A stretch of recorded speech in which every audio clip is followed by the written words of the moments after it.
Nagpaabot na ng tulong ang Navotas LGU sa mga residenteng apektado ng sunog sa Navotas landfill. Kabilang dito ang libreng medical consultation at pamimigay ng face mask. Yan ang ulat ni Sheila Natividad.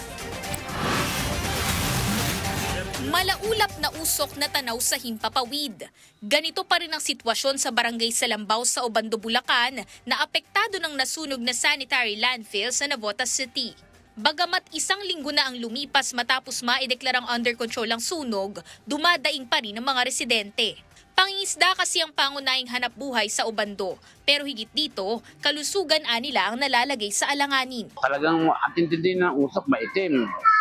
Kahit bata, matanda, natural ililikas, gawa ng din makakayanan. Lalo na yung mga may asma.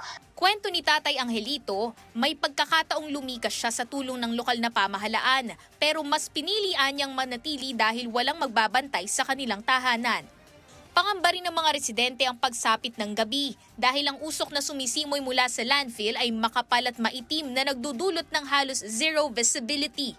Kaya naman ang mga bumabiyahe papuntang barangay Salambaw, tinitiyak na makakabalik sa fishport sa barangay Paliwas bago mag-alas 3 ng hapon dahil sa pagkapal ng usok sa gabi.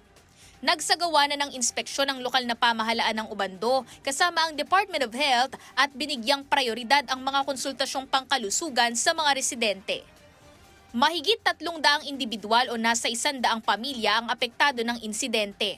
Nagpaabot na ng tulong ang Provincial Government of Bulacan at Navotas LGU, kabilang ang emergency kits, bigas at pinansyal na ayuda. Pero panawagan ng kapitana ng barangay Salambaw, sana naman magawa ng paraan para agarang mapahinto. Ilang buhay o hindi kabuhayan ang naapektuhan yan lahat halos. At hindi lang kami ang apektado, Binuangan at yung mga karatig bayan, apektado na rin po yan Masangsang na amoy. Sa ngayon, hindi pa humuhupang tuluyan ang usok na nagmumula sa Navotas Sanitary Landfill. Kaya naman ang hiling ng mga residente rito sa Obando sa Bulacan ay humupa na ng tuluyan ng sunog para rin manumbalik na sa dati ang kanilang nakasanayang kabuhayan.